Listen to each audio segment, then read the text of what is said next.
Hi, my name is Paul Bloom from the Department of Psychology and Cognitive Science. I'm here to introduce Philip Kitcher, the John Dewey Professor of Philosophy at Columbia University. I am delighted and honored to have this task. I've only just met Philip earlier today, but I've long been a fan of his work. When I was in graduate school, I read his book, Vaulting Ambition, which was a very smart, very critical discussion of attempts to relate morality, derive moral ideas from evolutionary theory. And this book had a tremendous influence on me as I began to pursue my own research on evolution and morality. At the same time I was doing this in graduate school, my girlfriend, who's now my wife, Karen Wynn, was studying children's understanding of number. And I remember being startled to discover that she was also reading a different book by Philip Kitcher called The Nature of Mathematical Knowledge. And I wondered for a moment whether there were two Philip Kitchers, but there was just one very busy one. He's published many books and many articles. He's won many prestigious awards. He's a fellow of the American Academy of Arts and Sciences. He's won the Humboldt Prize. He was the first ever recipient of the Prometheus Prize from the American Philosophical Association for lifetime achievement in his work in scholarship. His most recent book is called Ethical Project, and I'm about halfway through it. I think it's entirely wonderful. I was going to bring it, but I realized I have it on Kindle, so it's on my phone. But what he tries to do in Ethical Project, among other things, is take the critical program of Vaulting Ambition and address it productively, asking how should we relate morality to evolutionary theory and cultural history. I think it's a wonderful accomplishment, and I know it connects to some of the topics of his lectures. This is his fourth and final lecture, and its title is Depth and Depravity. So let's welcome him.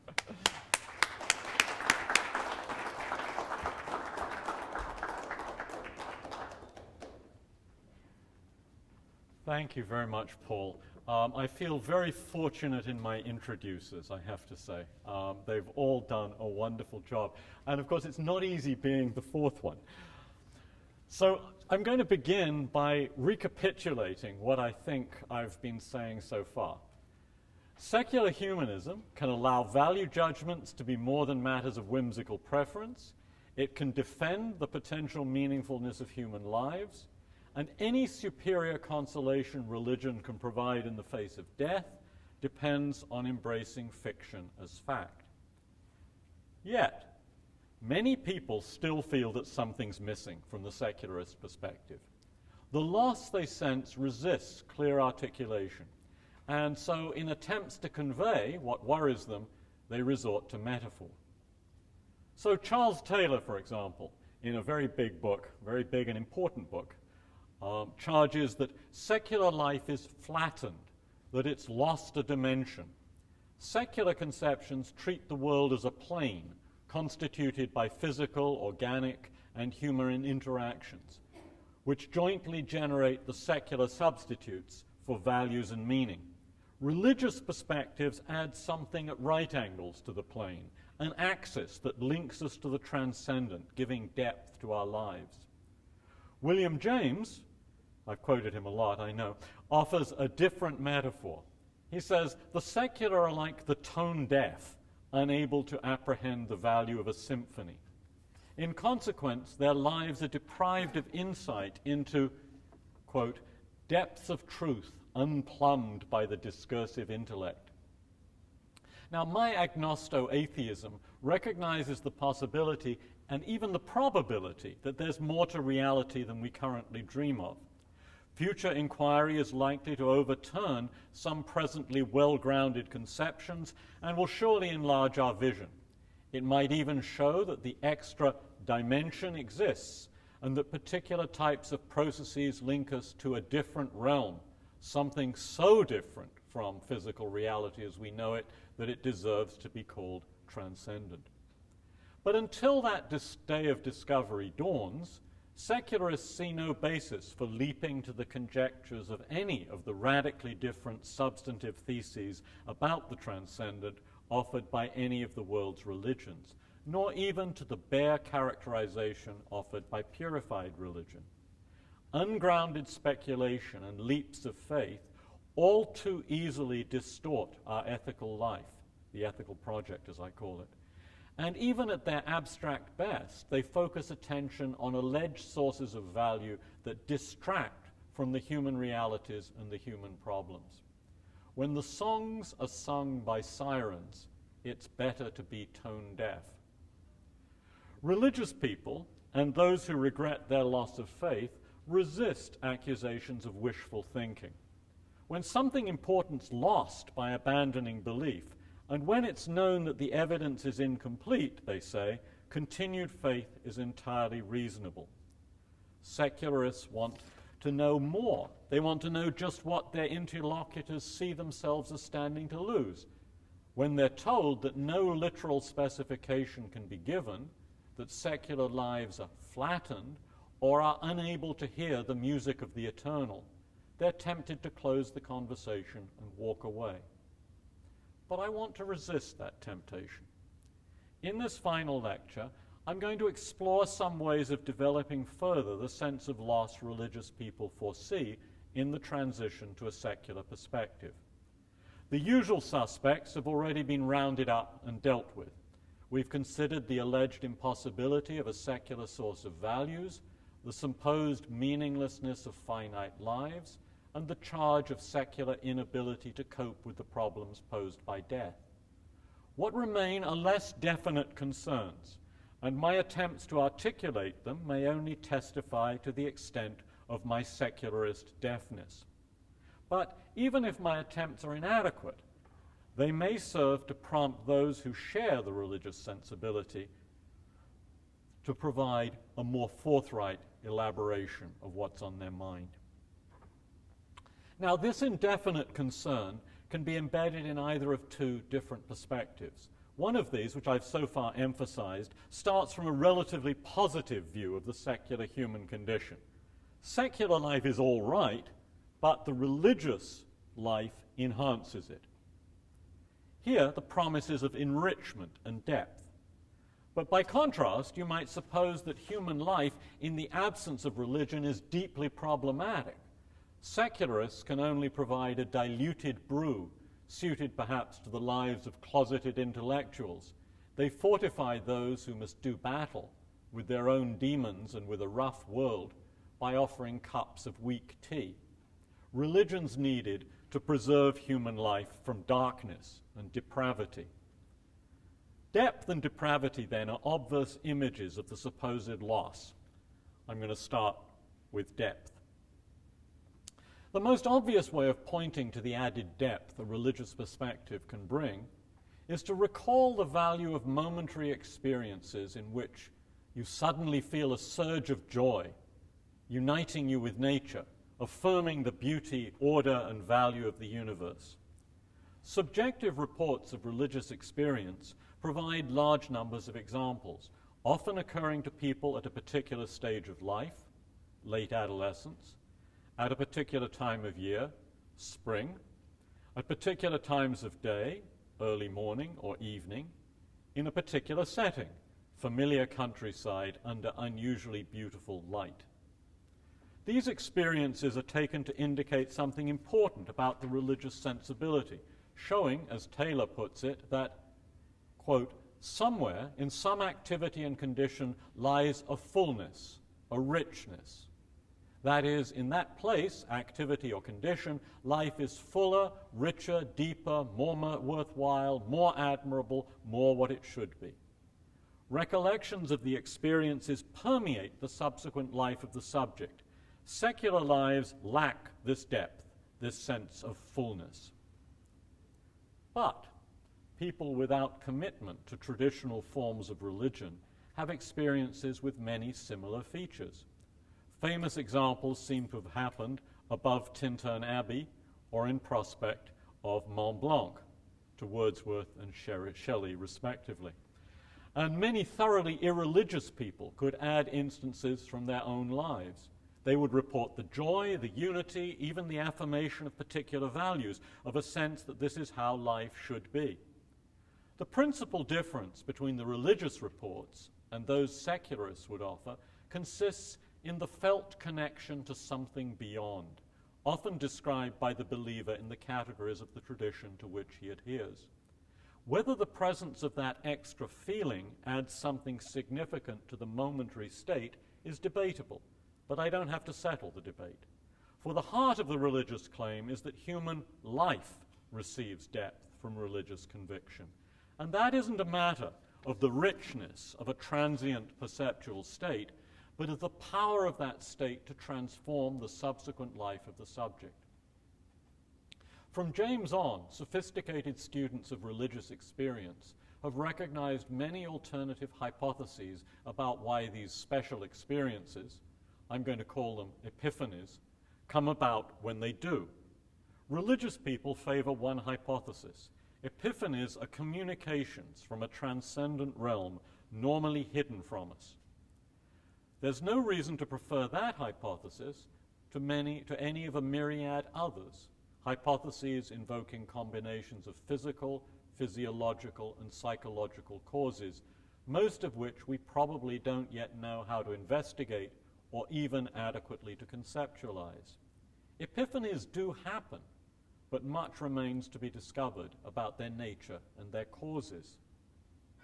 Does the religious commitment to interpreting them as interactions with something transcendent confer on them a status that makes their effects more likely to be permanently transformative? No.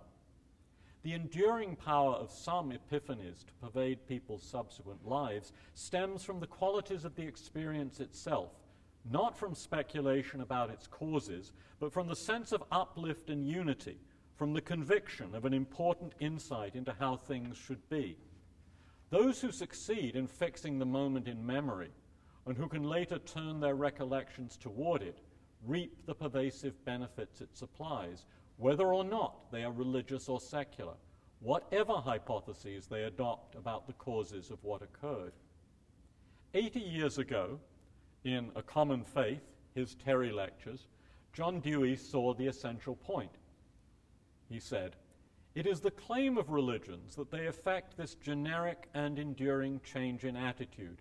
I should like to turn the statement around and say that whenever this change takes place, there is a definitely religious attitude. It is not a religion that brings it about, but when it occurs, from whatever cause and by whatever means, there is a religious outlook and function." I want to go one stage further than Dewey and eliminate the religious vocabulary here. As Dewey confessed in his lectures, his encompassing use of religious vocabulary might be seen as stretching concepts too far. And that's why I've preferred to label these crucial episodes as epiphanies, distinguishing religious and secular perspectives on them according to the hypotheses offered about their causes. Dewey was right, however, to recognize that such experiences are valuable, that they can transform the lives of those who have them, and that their power to do so is independent of the subject's beliefs about the causes. As things actually stand, the motive force felt by people whose epiphanies are framed in religious terms might be greater than that impinging on their secular counterparts. That conjecture might be true as a consequence of the fact, as I said last time, that the most prominent world religions have had a great deal of practice in refining their rites and teachings. If they've adapted to satisfy human psychological and social needs, they may supply environments for the believer in which the transformative capacities of epiphanies are enhanced. Yet attraction to any such conjecture or any putative explanation of it ought to be tempered by recognition that the effects of epiphanies, even religious epiphanies, are often fleeting. A writer who made skillful use of epiphanies in charting the development of his protagonist offers a telling example. Young Stephen Dedalus, having sought and received absolution for his sexual transgressions, goes back to the family kitchen and is struck by a vision of everyday beauty. I'm going to quote from Portrait of the Artist as a Young Man. On the dresser was a plate of sausages and white puddings, and on the shelf there were eggs.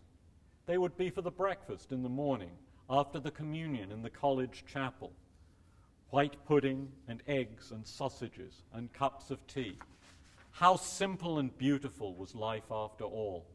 and life lay all before him. The immediate transformation wrought by confession, atonement, and epiphany is Stephen's dedication to a rigorous schedule of rituals and devotions that drain the vitality out of his experience. Although he is remarkable for the frequency of his epiphanies, their power to stably affect his life is limited. The significance, so vivid in the moment, fades, and even the machinery of religion itself contributes to eroding its effects. There ought to be no automatic presumption that religious believers are especially predisposed to having their lives transformed for the better. Indeed, once it's appreciated that the central issue concerns the enduring positive effects of a type of experience available to religious and secular subjects alike, it should be evident that a large number of empirical questions are in danger of being begged. Do epiphanies typically have long-term positive effects? Do they occur more frequently in the lives of religious people than in those of the secular? Are the consequences for believers likely to be more enduring and more positive than those for unbelievers? What factors make it more probable that epiphanies will result in pervasive positive transformations? Even if such factors are presently found more frequently in the lives of the religious, would it be possible to make those factors commonplace in thoroughly secular societies? Only if you suppose that those questions have specific answers does it follow that there's a fundamental asymmetry between the religious life and the secular life, that the lives of non-religious people are somehow flattened. Systematic studies of these issues would be extremely hard to carry out, although perhaps Paul or his colleagues will find a way to do so. And because there's currently no evidence in favor of the correctness of the answers presupposed, the assertion that religious experience makes the religious life fuller or deeper is simply a prejudice. A different but related idea is that the lives of the religious are pervaded by a kind of confidence secular humanists can't enjoy. Start from the religious claim that values and ideals are grounded in the transcendent, and consider two versions of this idea about confidence. On the weaker of these, the transcendent grounding ensures the possibility of realizing important ideals. In the stronger version, the realization is assured. In the words T.S. Eliot adapted from Julian of Norwich, all shall be well, and all manner of things shall be well. The thought that the character of the transcendent bears on prospects of ethical success is an article of substantive doctrine, vulnerable to the considerations leveled against literalist religions. I went through that in my first lecture. Well-founded hope and confidence require more than the proponents of purified religion officially allow. Perhaps behind the confidence lurks a perfectly benevolent, omniscient, and omnipotent creator who has wisely designed the universe. If so, the thesis must engage a dialectic that has motivated atheism from Epicurus to Hume to Dostoevsky's Ivan Karamazov and beyond. Could religious confidence really rest on anything so abstract as the bare thought that a transcendent source of value contains some guarantee about the possibility or the inevitability of the triumph of the good? Besides worrying about the basis for this rarefied doctrine, secularists should also question whether useful hope could be prompted by acceptance of it. In the face of serious human problems, those posed by attempts to realize egalitarian ideals, for example, the usefulness of hope shouldn't be underestimated. If the religious commitment is to a minimal version of providentialism, to the possibility of realizing these values, secular humanism allows a corresponding hope and confidence, but attained by a less dubious and circuitous route. Responding to the aspirations of all, providing for every human being the preconditions of a meaningful life, might require refiguring contemporary economic institutions and committing ourselves to global socio-political reform. But it would be premature to dismiss the goal as unattainable and consequently to abandon hope.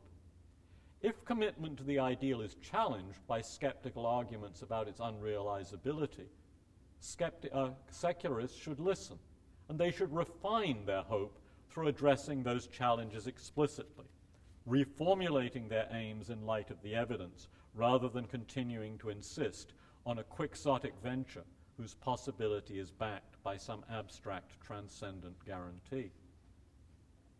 Commitment to a minimal providentialism does no harm, except when it interferes with the reasonable revision of ethical ideals. The stronger providentialist idea that envisages guaranteed success, all shall be well, is more dangerous in its tendencies to induce quietism. If the depth of the religious life stems from confident serenity engendered by faith in protective hands that sustain everything, that's a lovely image from a great poem by Rilke, it may be better to be gripped by the shallower attitude that clearly sees the horror of some human situations, that lacks the reassurance of some grander scheme into which everything fits. Better to be dedicated to saving these people who suffer here and now. Failure to rescue them cannot and should not be viewed from the perspective of some allegedly grander ethical order in which what is most valuable is inevitably victorious. The losses are real. Faith in some future redemption seems to me an irresponsible illusion. Now, my complaint about the dangers of strong providentialism mirrors one often directed towards secular humanism. Ethical life is supposed to be more strenuous when it's embedded in religion. James declares that, for those who believe in a merely human world without a God, the appeal to our moral energy falls short of its maximal stimulating power. Allegedly, we can't substitute the thought of realizing ideals through benefiting future generations because, James contends, this thought lacks the infinite perspective. He concludes by connecting his claims with the greater depth of the religious life. This is James. The capacity of the strenuous mood lies so deep down among our natural human possibilities that even if there were no metaphysical or traditional grounds for believing in a God, men would postulate one simply as a pretext for living hard and getting out of the game of existence its keenest possibilities of zest. Now, it seems to me a curious fact about the metaphor of depth that some thinkers locate the fullness of the religious life in the confidence, hope, and serenity faith affords, while others, like James, take it to consist in the excitement of the strenuous mood. So what exactly does religious belief add to the force of an ethical imperative? An obvious answer, although not the one James offers, is that religions strengthen ethical motivations by presenting the prospect of eternal rewards and of eternal punishment. But securing compliance through fear of punishment is only a primitive form of ethical life, one refined when different emotions and attitudes were recruited to guide people toward better conduct. Further, when the connection between ethical transgressions and punishments is made in its most dramatic form, as in conceptions of an afterlife of infinite suffering, there are obvious worries about the justice of the arrangements. How could finite lives, no matter how blotted by appalling crimes, ever deserve eternal torment? How could people whose major fault lay in failure to believe, under conditions in which the deity seems to take a willful delight in not sending clear signals, be justly condemned to so horrific a fate? A link between ethical transgression and divine punishment can endure only in the forms already exemplified in secular justice, and whether that could make the ethical life more strenuous seems to me at best an open question. But James's own account is better. It improves on Gothic fantasy. Religious reinforcement of ethical imperatives derives from seeing actions as directed towards ends whose significance lies in their having the note of infinitude, as he puts it. I think there's less to this rhetoric than meets the eye or ear. According to James, the ethical acts of the religious believer are directed by a sense of contributing to the eternal order. Humanists strive only to better the condition of future people, a remote posterity whom they do not love keenly enough. But this is to fall into the trap of taking ethics to be concerned with identifying a fixed and final ethical system, in thinking of progress to rather than of progress from. The utopian condition of future human life has no great motivating force, and by virtue of the resounding religious language used to describe it, the eternal cosmic order ought to win the advertising campaign. But the real source to ethical action and to ethical improvement lies in recognition of the urgency of human problems. Ethical life, as secular humanists conceive it, is strenuous not because we care about achieving some ideal future human state. That moves us as little as the prospect of contributing to the equally remote cosmic order. What concerns us is that the lives of actual people, people around us, are so easily blighted, distorted, truncated, deprived of happiness, shorn of meaning. That gives impetus enough. James begins his investigation of ethics by emphasizing the conflict of demands, and this emphasis grounds a different argument for the depth of the religious perspective. Allegedly, the attitude an ethical agent would feel toward concrete evils when the only existent beings are finite demanders differs from the joy felt in facing tragedy for an infinite demander's sake. Energy, endurance, and courage are, quote, set free in those who have religious faith. Although this second defense of the strenuousness of the religiously embedded ethical life improves on the first by focusing attention on the source of the ethical project, aspirations and failures in adequate response to them, it's vitiated by a crucial ambiguity. Those who issue demands, who suffer, or who are in want, might be finite or infinite in virtue of the scale of their needs. Alternatively, their lives and capacities might count as finite or infinite. The magnitude of the suffering or want should affect the intensity of the efforts to remedy it. We should try to help those who are most in need. So that a being infinitely lacking, if any such being is conceivable, should inspire the largest and strongest dedication of energy, endurance, and courage to respond to its desperate plight. But deities aren't usually supposed to be like that. They are infinite in a different sense, incomparably greater rather than incomparably deficient.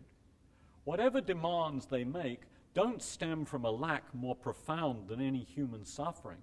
The criterion for the intensity of demand thus shifts from the ethically defensible thought that the most urgent needs and largest forms of suffering should be met with the greatest dedication to the idea that any scale of demand made by a being of sufficiently grand attributes should be honored. And this comes dangerously close to leading us to the behavior of the dutiful functionaries who carried out the atrocities of the 20th century because they were simply following the orders of their commanders who were far wiser and powerful than they were. So far, I've considered religious life as a positive enhancement of a secular form of existence. I'm now going to turn to the different thought that religion corrects our deficiencies. Religious commitment is needed not to add more zest to life, as if religion were optional seasoning, but to rescue humanity from the darkness of human nature, from the depravity to which we are all prone. My lectures, you may think, perhaps you should think, like Dewey's plea for a common faith, are pervaded by a naive optimism. I presuppose a picture of the human subject, admittedly limited in its capacities for responding to others, but able, nevertheless, to improve itself, to come to appreciate the claims of fellow beings, to reflect, to arrive at reasonable conclusions, and in light of those conclusions, to overcome its indifference. I've thought of human beings as superior versions of Hobbesian egoists. They're equipped with a little other directedness that makes life together possible, and with a certain amount of talent for calm reflection. Out of that conception grow hopes for ethical progress, for meaningful lives, for secular replacements for the valuable ends served by religious communities at their best. But what if we were worse than that?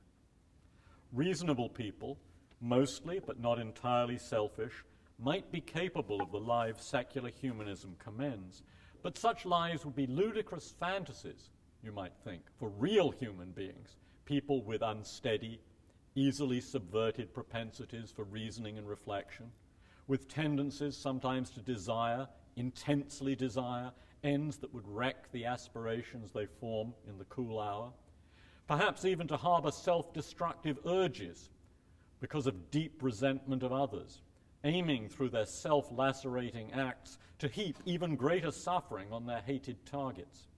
Real people need the discipline of religion, not to add zest, but in order to tame their demons and make possible some minimal value for their lives.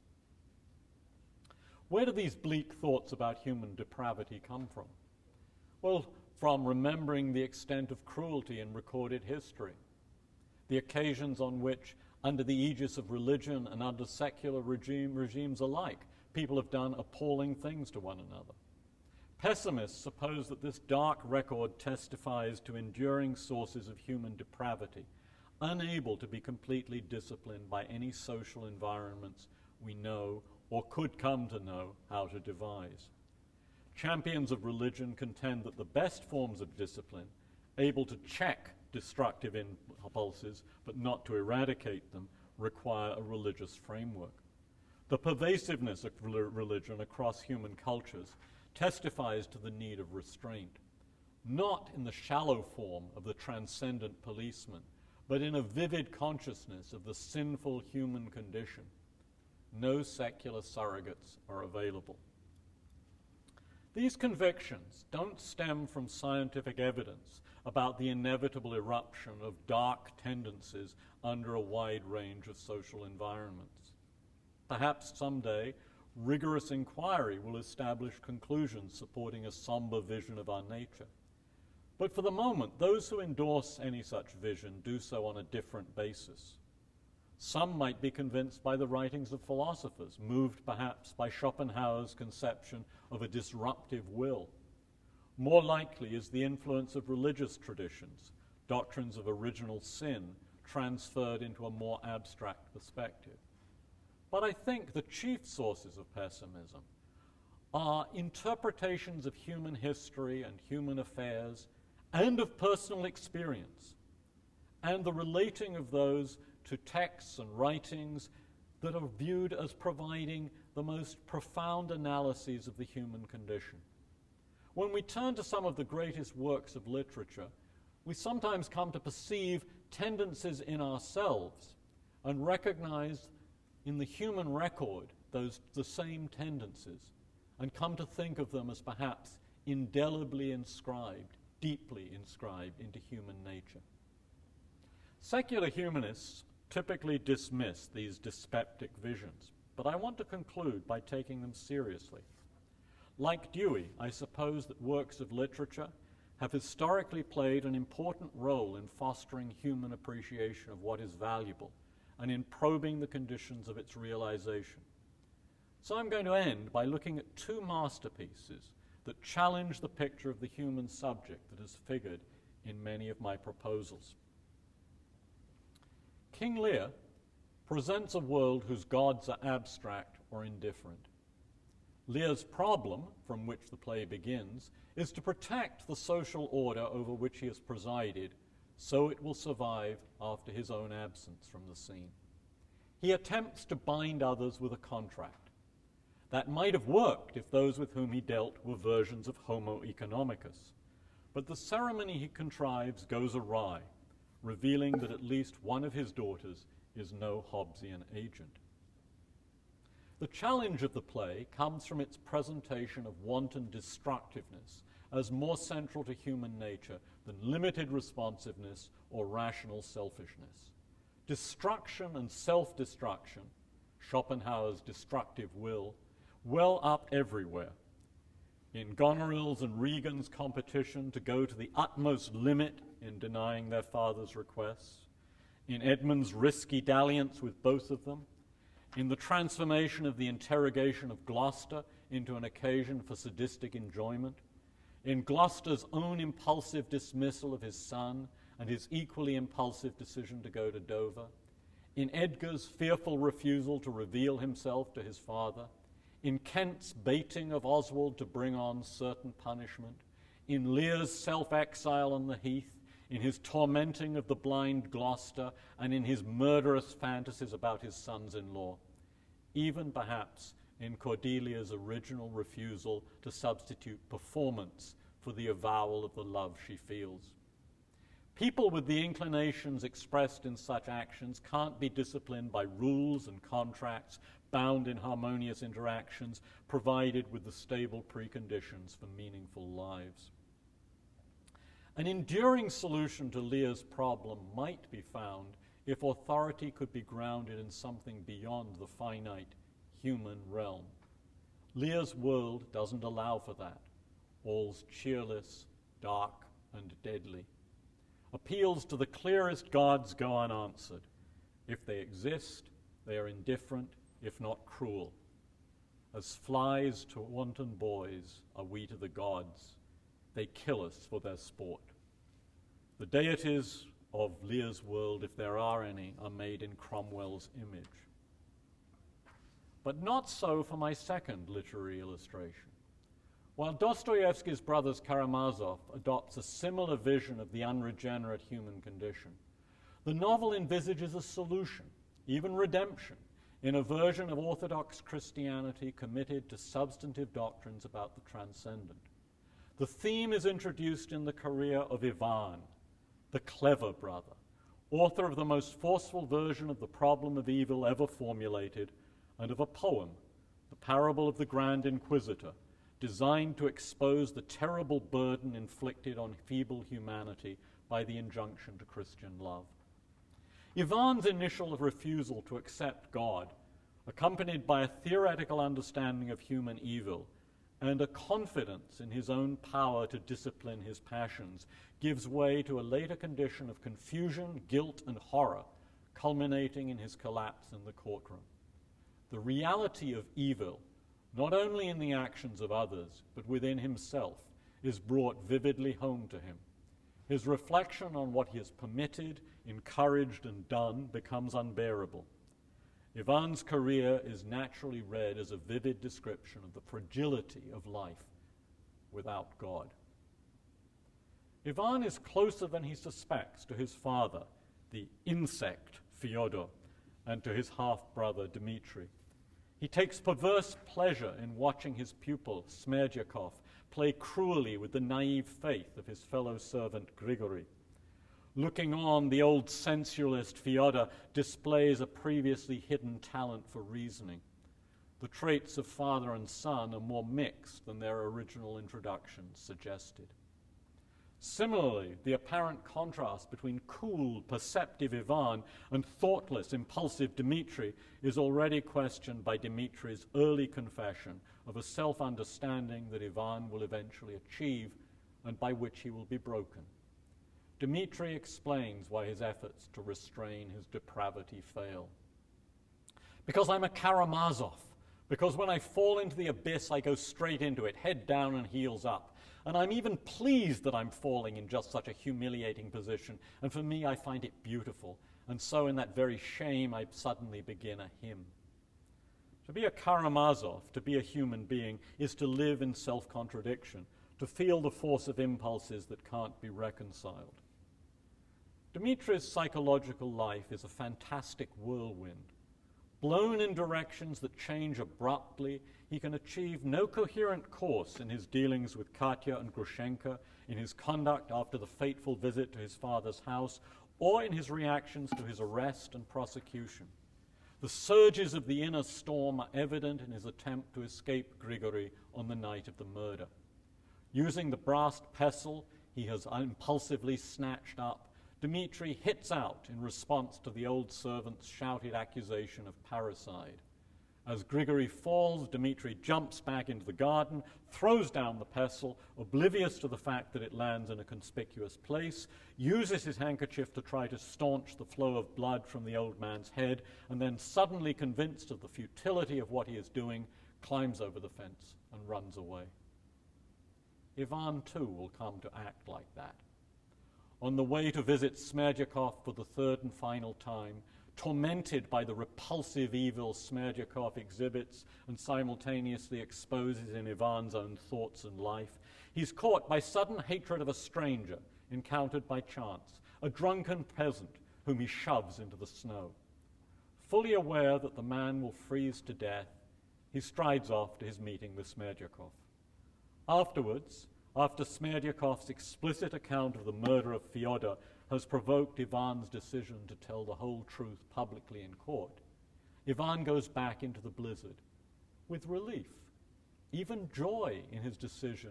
He prevents the murder he had almost, quite casually, committed, pulling the peasant out of the snow, arranging and providing liberally for his care. Yet joy vanishes as quickly as it came. Back at home, he feels sick, without strength, and experiences a nightmare dialogue with the devil. How do human lives, Karamazov lives, acquire point and meaning, or even any consistent direction? Part of the brilliance of Dostoevsky's novel lies in leaving readers in the confusion of the whirlwind. So far as the central plot is concerned, the action simply ceases. Dmitri is unjustly condemned for the murder of his father. Ivan suffers nervous collapse. The futures of Katya and Grushenka hang undecided. The concluding promise of crime and punishment, Raskolnikov's redemption through hard labor and Sonia's devotion, finds no analog in this novel. The last chapter turns away from the inclusive scene around Dmitri to an apparent sideshow, the funeral of the boy Ilyusha. That final setting expresses both the novel's proposal for coming to terms with Karamazov nature and a sober assessment of what it can accomplish. Alyosha, the third brother, has been inspired by the elder Zosima to bring his capacities for love and service to the secular world beyond the monastery walls. Alyosha is announced as the hero of Brothers Karamazov, even as Dostoevsky apologizes for him. In the narrator's words, he is by no means a great man. Seen dispassionately, Alyosha's actions are almost complete failures. He doesn't prevent the murder, he's unable to forestall the wrongful conviction of Dmitri, or to bring the absolution Ivan so desperately needs. His efforts to aid Katya and Grushenka lead nowhere. His sole success lies in bringing harmony to the group of schoolboys, in replacing ostracism and contempt with friendship for the dying Ilyusha. Alyosha hopes to instill in the boys capacities for love and forgiveness, fragile and inconstant as they will surely be, urging them at the funeral to remember the example of Ilyusha and to be fortified by it. Perhaps his exhortation will prevent the precocious Kolya from following the path Ivan has traveled. Alyosha concludes the novel with a promise, avowing substantive Christian doctrine: the dead will rise and there will be reunion in the hereafter. Alyosha is a novice, an apprentice in the religious life. For someone in training, the problems he's asked to address are usually too big. His only achievement is to redirect the attitudes and the lives of a small group of boys. Yet, Dostoevsky suggests, small successes are not to be despised. Nor perhaps should we hope for more, even from those who have gone further than Alyosha. Zosima's corpse stinks. The hoped-for miracles don't happen. Karamazov life can only be incompletely corrected, but the work of even partial amendment requires Christian love and Christian hope founded in faith in Christian doctrine. From this perspective, both the Grand Inquisitor and the returned Christ, whose kiss continues to burn in the Inquisitor's heart, are right. Human nature, Karamazov nature, is too weak, confused, irrational, and depraved to allow for meaningful lives and stable order, except under conditions of restraint. And yet any such discipline must be founded in and permeated by Christian love. Alyosha's act of plagiarism, the kiss he bestowed on Ivan, failed to redeem his brother. It was, however, Dostoevsky invites us to think, the only possibility. Well, that's literature.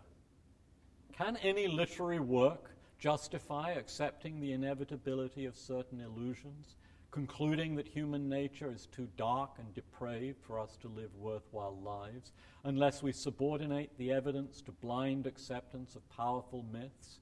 If we join Alyosha at the graveside and say, we too believe in reunion in the hereafter? No.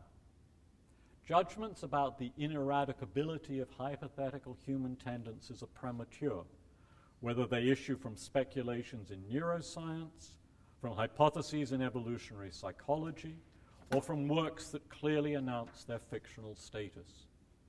Replacing the structures provided by religious traditions poses practical challenges, as in capturing all the dimensions of religious community. But there's no strong evidence for supposing the task to be impossible unless truth is sacrificed to illusion. Better to follow the counsel of pragmatism and the character of the ethical project.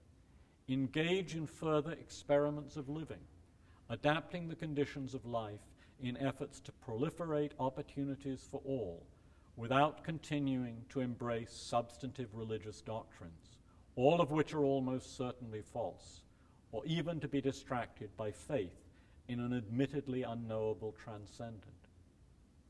Yet we can learn from religion and from literature. Our pragmatic experimentation should neither be blind nor insufficiently strenuous.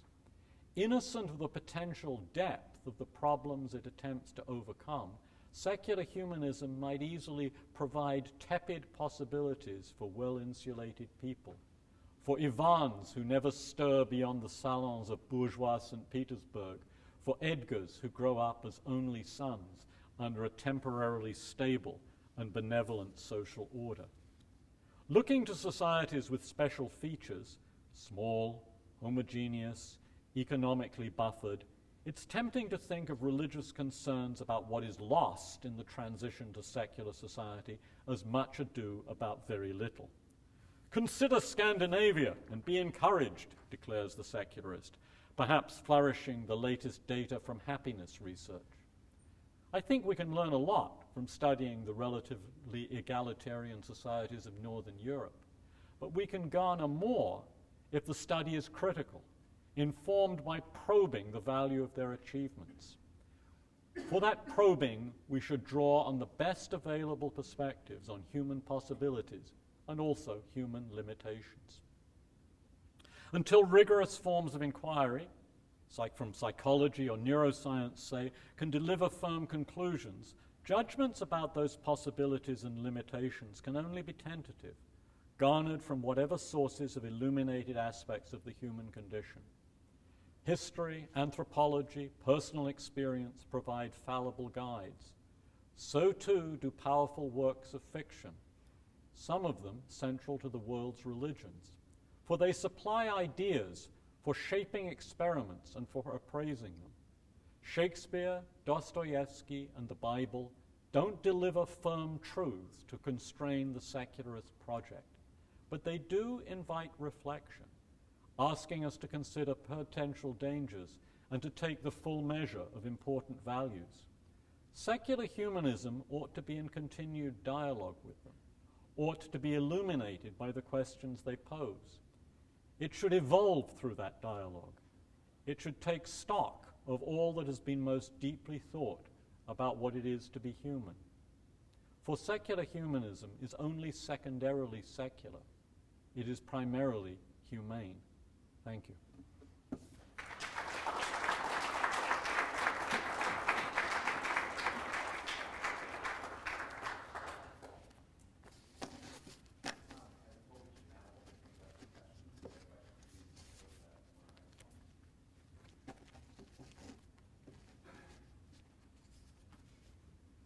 So I've beaten you all into silence. No. Good. One of your colleagues down the road,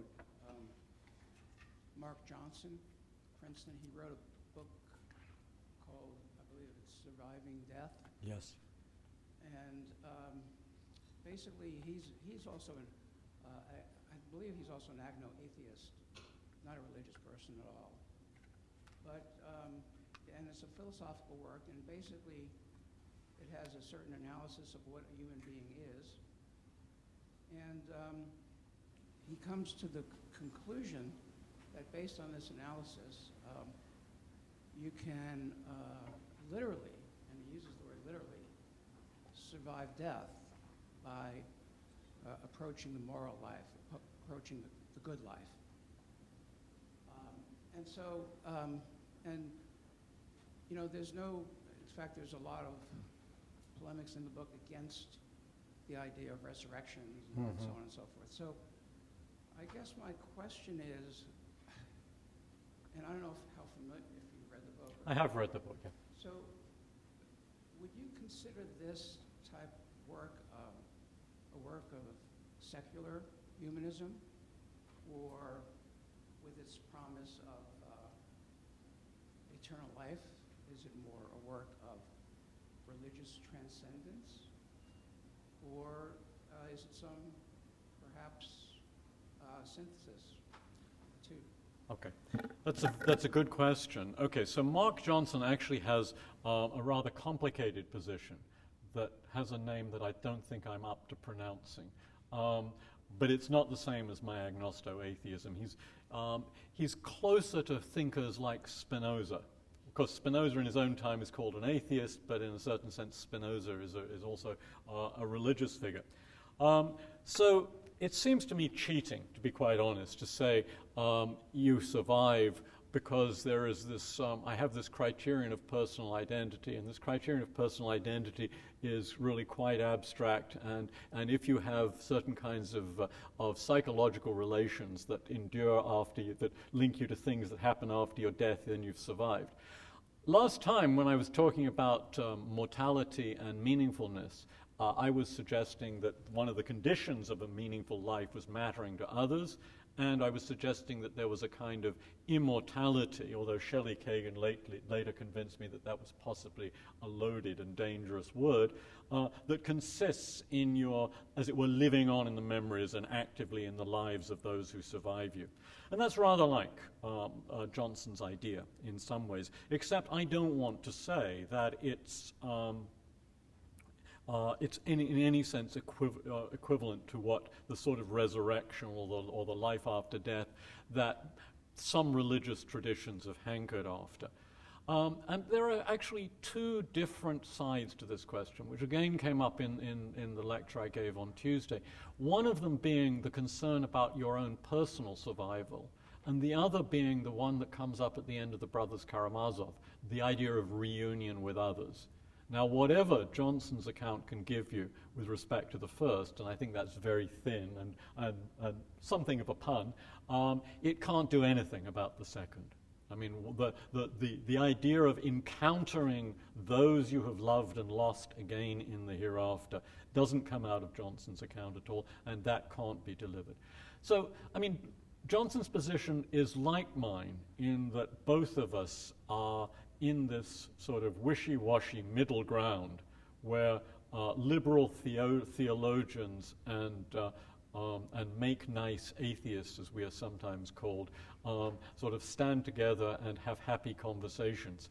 So in a certain sense, we are quite close, but the views I've been articulating, I hope, are significantly different, partly because I see different problems from the ones that Johnson wants to focus on. He's basically a metaphysician, and he's really concerned with trying to understand how to develop certain kinds of metaphysical positions within a secular framework.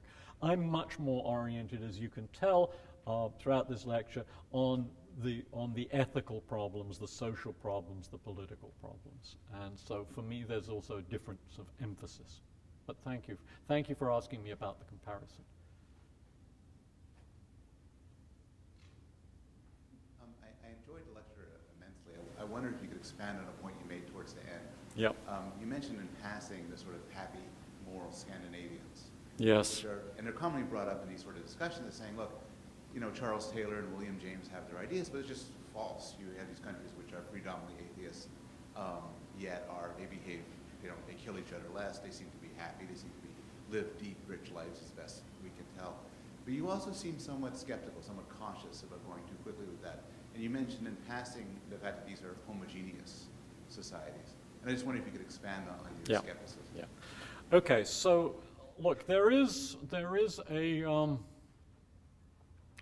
are two sides, I think, to the religious response to consider Scandinavia and lift up your hearts, right? One of them is, well, look, if you actually look closely at these lives, you will find that they are diminished, or that there's a kind of interior darkness that hasn't been overcome. And it seems to me that what I was suggesting at the end was thinking about everything that has been written most profoundly about the human condition in order to probe this is actually a good thing to do when people say, look, the self-reports of happiness in Norway are much higher than they are in blah, blah, blah. So that seems to me actually a very important thing to do, to take, as it were, the broadest humanistic perspective into an unraveling and a dissection of what's behind the data there, to see whether there is something to this religious idea that something is lost or something that isn't overcome. So the other side of it is the point that I made several times en passant about, secular humanism is good for people who live in ivory towers, it's good for people who live in certain kinds of societies, that it can only thrive when certain buffers have been set up against the hurly-burly of the world. And the hurly-burly of the world is, if not inevitable, likely to be with a lot of human beings for a very, very long time.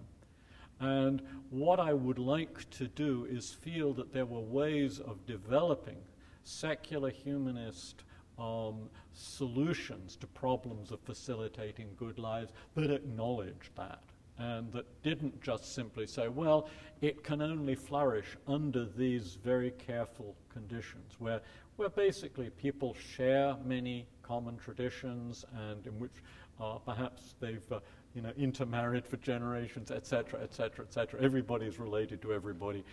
Everybody looks alike.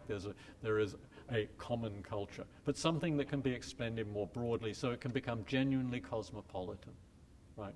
So I mean, I'm a huge fan of Scandinavian societies. I think there's an enormous amount that can be learned from them.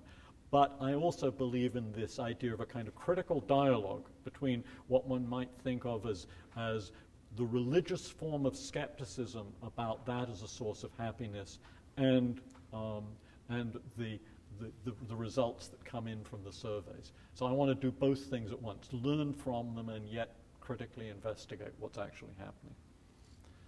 Okay. Rick?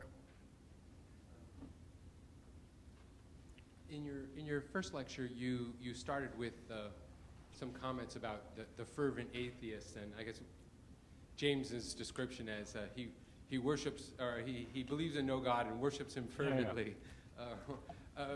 Am I guilty too? But then you return to this comment about the characterization as a make nice atheist.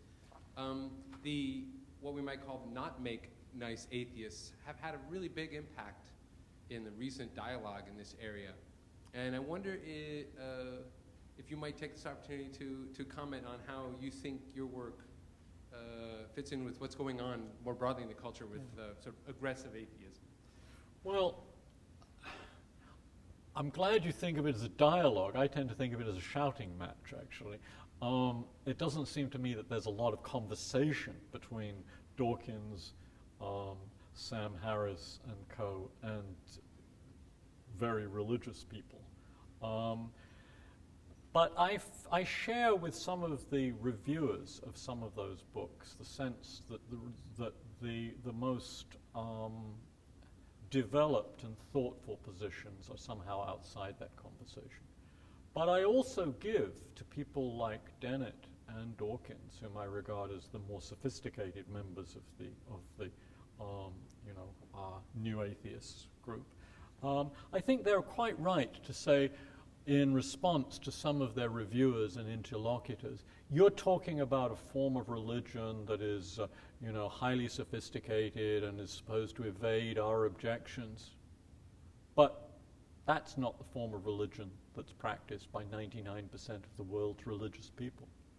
It's not the form of religion that inspires people to fly planes into buildings. The form of religion that's out there is much less sophisticated.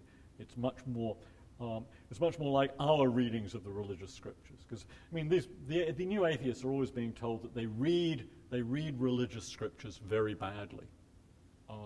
That they don't understand that these are subtle texts, and they read them as if, this is my phrase, they were scientific articles, or scientific article wannabes. And the response to that is, look, by people like Dennett, this is the way lots and lots of believers read them too.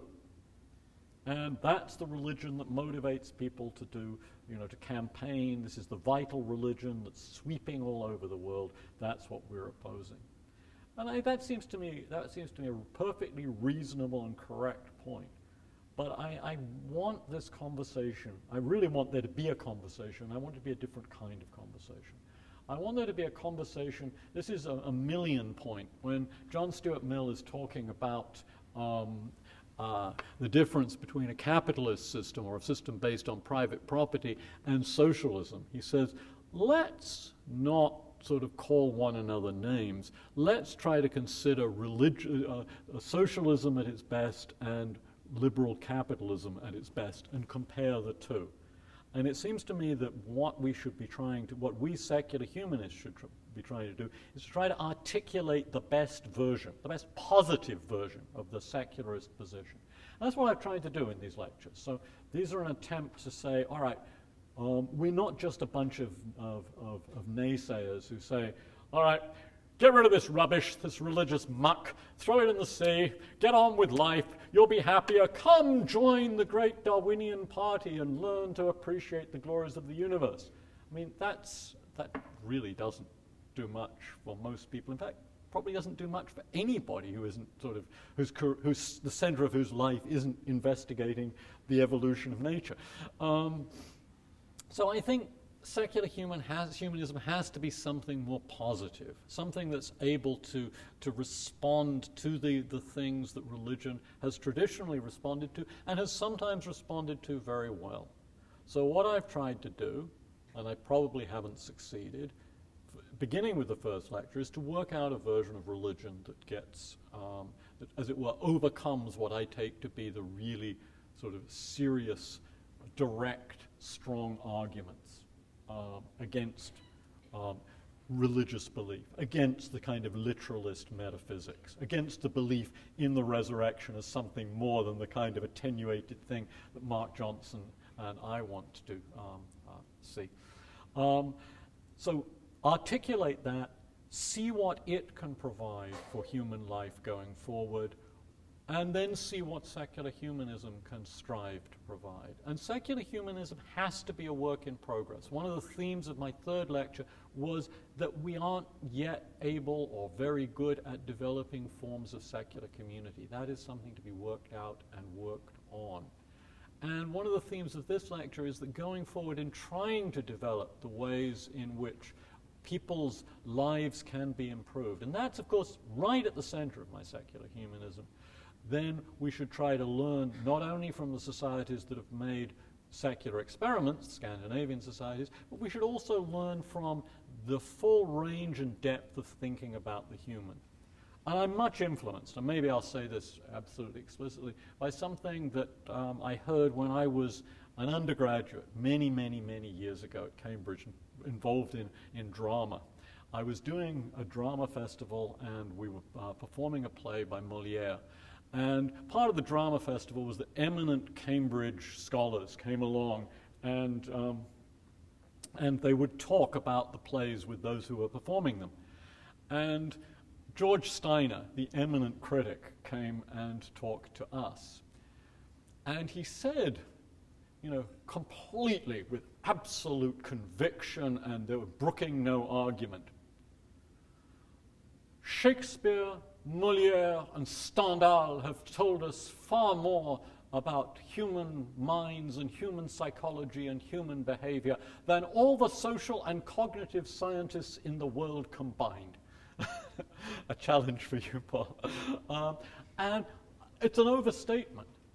I think we have a lot to learn from psychology, cognitive science, and various areas of social science, but I think we also have a lot to learn about the human condition from the great novelists, and I would say from the myths of the great religious traditions. So I don't want these things just to be thrown away. I want them to be recognized for what they are, which is myths and stories, but I want them to be seen as pregnant stories, stories that can be used to give birth to ideas that can be then taken into our social experimentation. And that's really the theme I was trying to get at towards the end of the lecture today. Does that help? So I want a positive secular humanism, and I want that to be in dialogue with the best forms of religion that we can construct. And I'd like to create a conversation in which that can occur.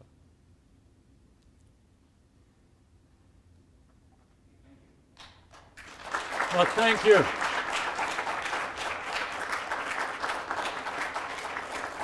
I have to say, I think those of you who have stuck to the bitter end deserve medals, but there are no medals to offer you, but at least I think there's a glass of wine. So take a glass of wine instead of a medal. Thank you.